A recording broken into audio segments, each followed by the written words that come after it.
মোৰ মৰমৰ ছাবস্ক্ৰাইবাৰ্ছ আৰু ভিউৱাৰ্ছ মোৰ ইংলিছ লাৰ্নিং ইউটিউব চেনেললৈ আপোনালোকক স্বাগতম জনাইছোঁ। মই আজি কামৰূপ ৰুৰেল ডিষ্ট্ৰিক্টৰ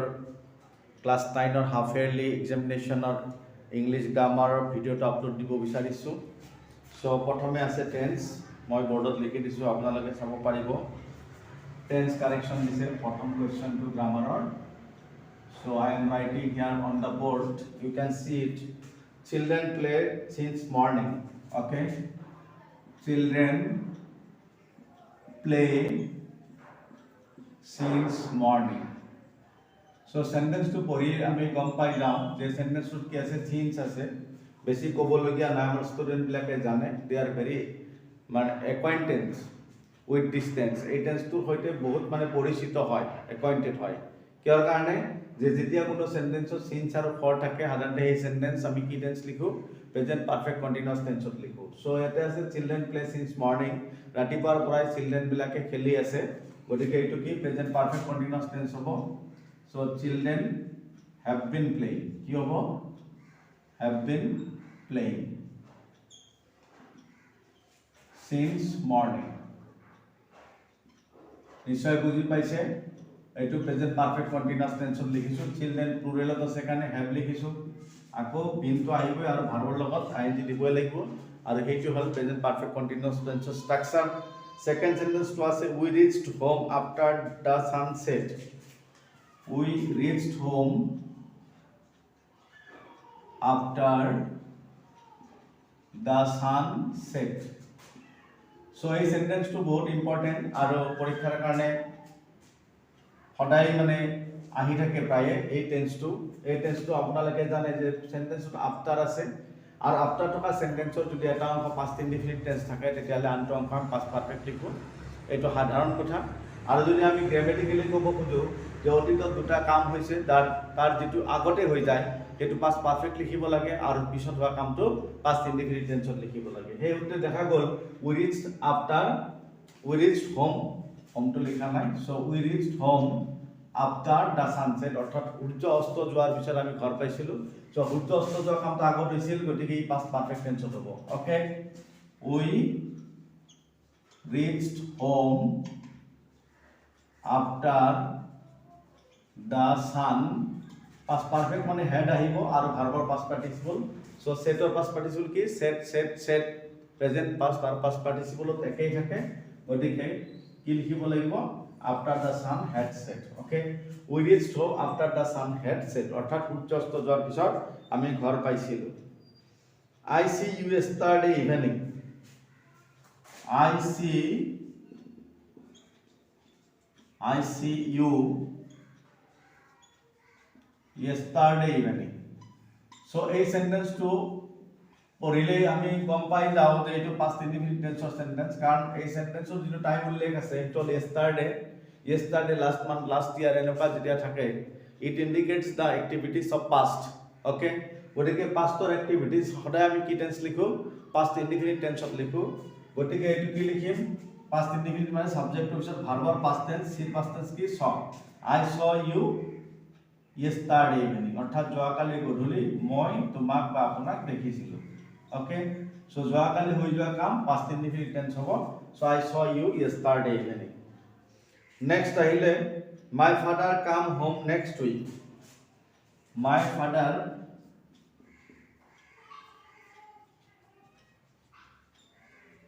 come home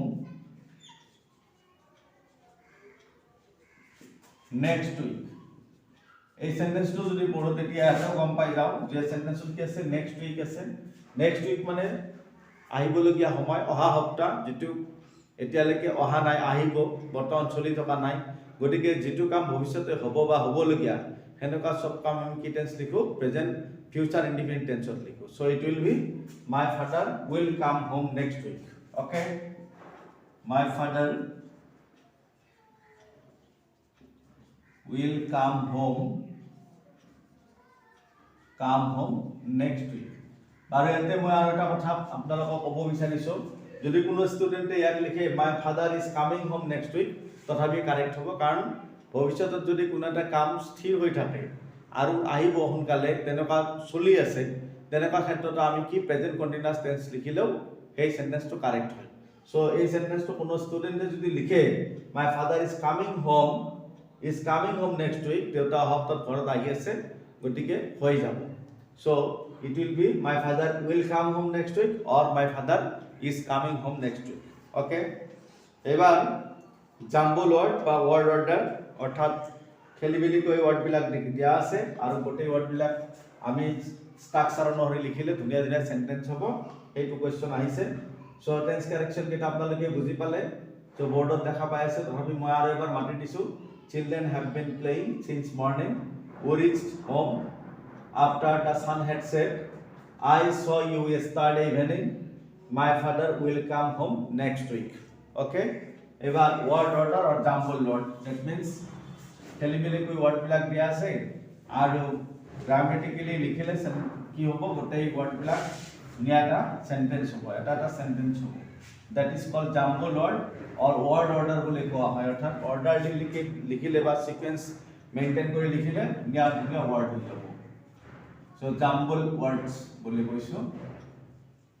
জাম্বল ওয়াৰ্ডৰ প্ৰথম কোৱেশ্চনটো হ'ল my book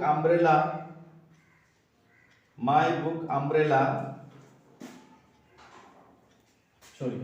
my took book নহয় my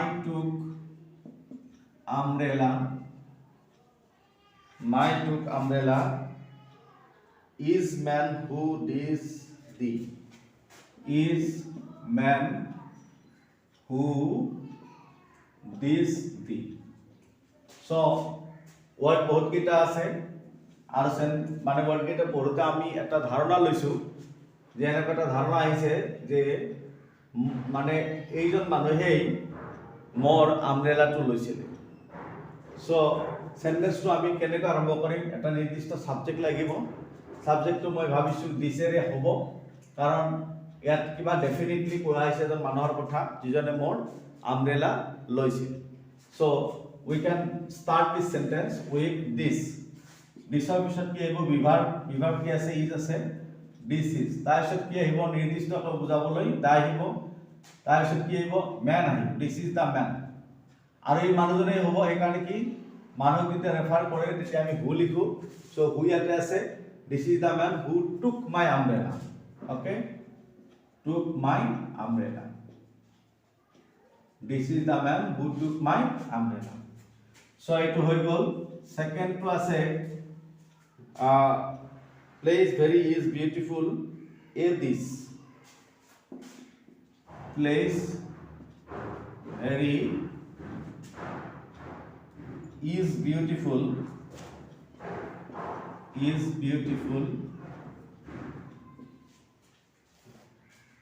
a this so এটা একেবারে সহজ সেন্টেন্স মানে দেখিলে গম পাওয়া যায় কি কব বিচাৰিছে this is a very beautiful place okay this is a very beautiful place so মই বোর্ডত লিখি দিছো this is a very beautiful place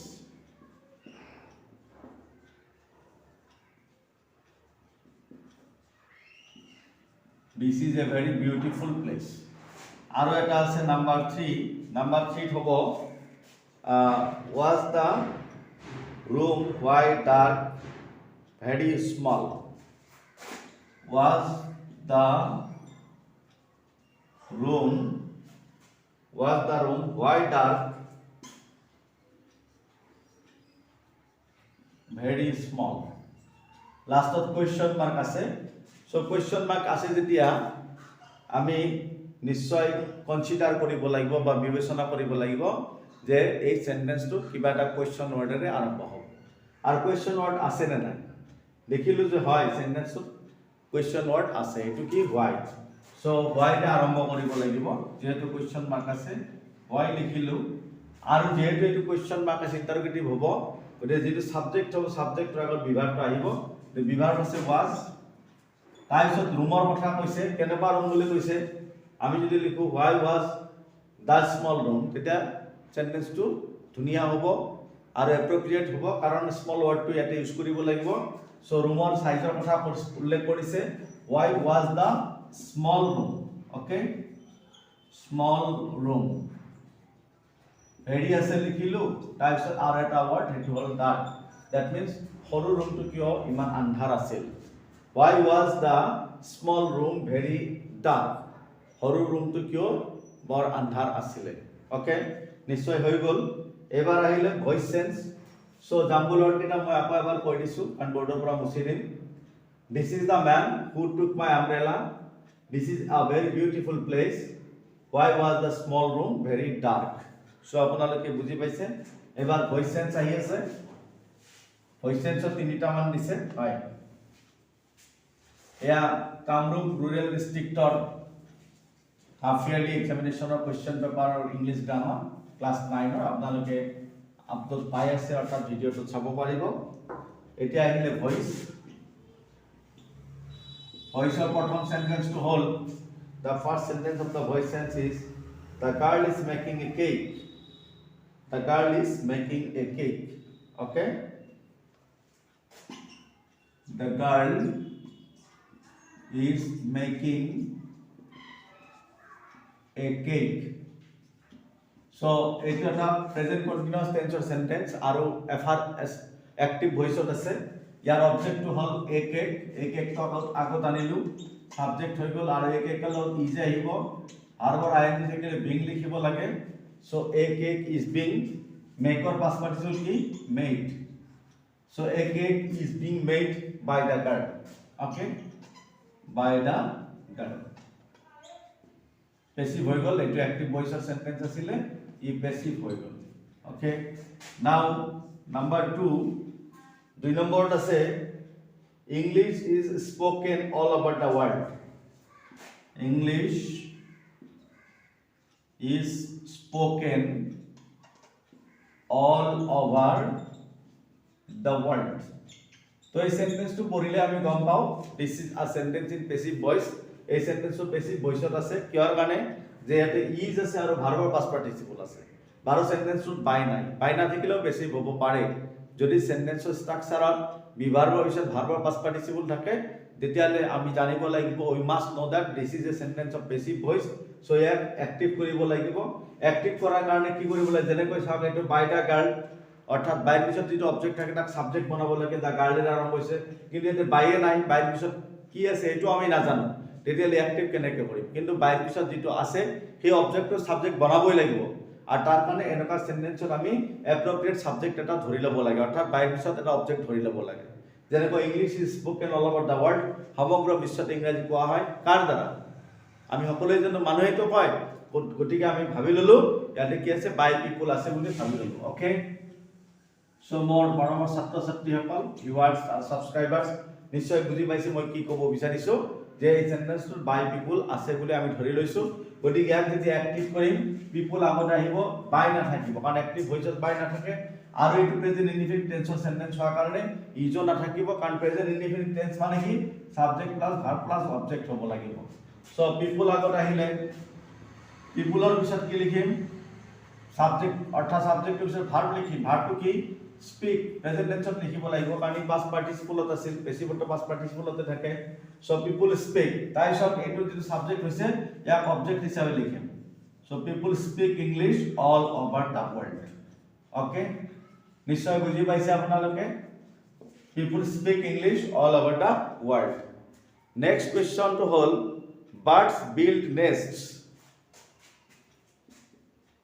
birds build nest ধুনিয়া ধুনিয়া সেন্টেন্স দিছে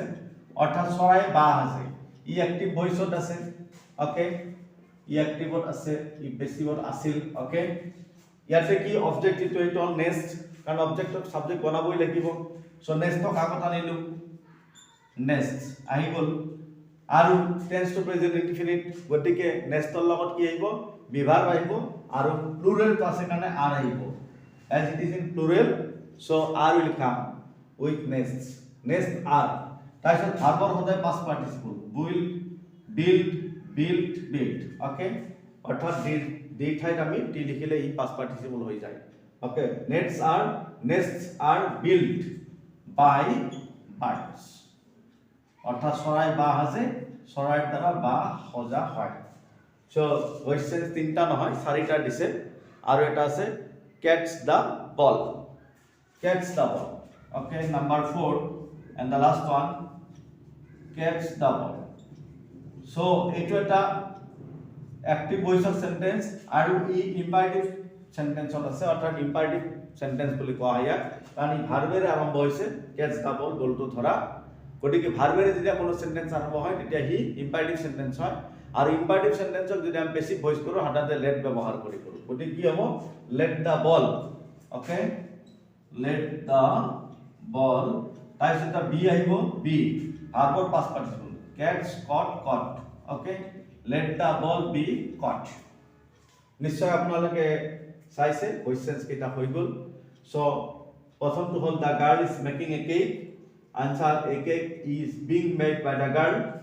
Number 2, English is spoken all over the world. So answer is people speak English all over the world. Again, birds build nests. Etu basic hobo nests are built by birds. Last one, catch the ball. It imperative sentence. গতিকে imperative sentence হোৱাৰ কাৰণে ইয়াক আমি let ব্যৱহাৰ কৰি কি কৰিব লগা হৈছে পেসিভ কৰিব লগা হৈছে সো এটো কি হল let the ball be caught. So মই ভাবো আজিৰ ভিডিওটি মই এখিনিতে শেষ কৰিম কাৰণ বেছি দীঘলীয়া নকৰো প্ৰত্যেকটো গ্ৰামাৰ অৰ্থাৎ প্ৰত্যেকখন পেপাৰৰ গ্ৰামাৰ সেকশনখিনি মই দুটা পাৰ্ট কৰি মই ভিডিওত আপলোড দি আছো সো মোৰ ভিডিওবিলাক আপোনালোকে চাই থকাৰ কাৰণে মই আপোনালোকক ধন্যবাদ জ্ঞাপন কৰি আজিৰ ভিডিওটো এখিনিতে শেষ কৰিছো। Okay.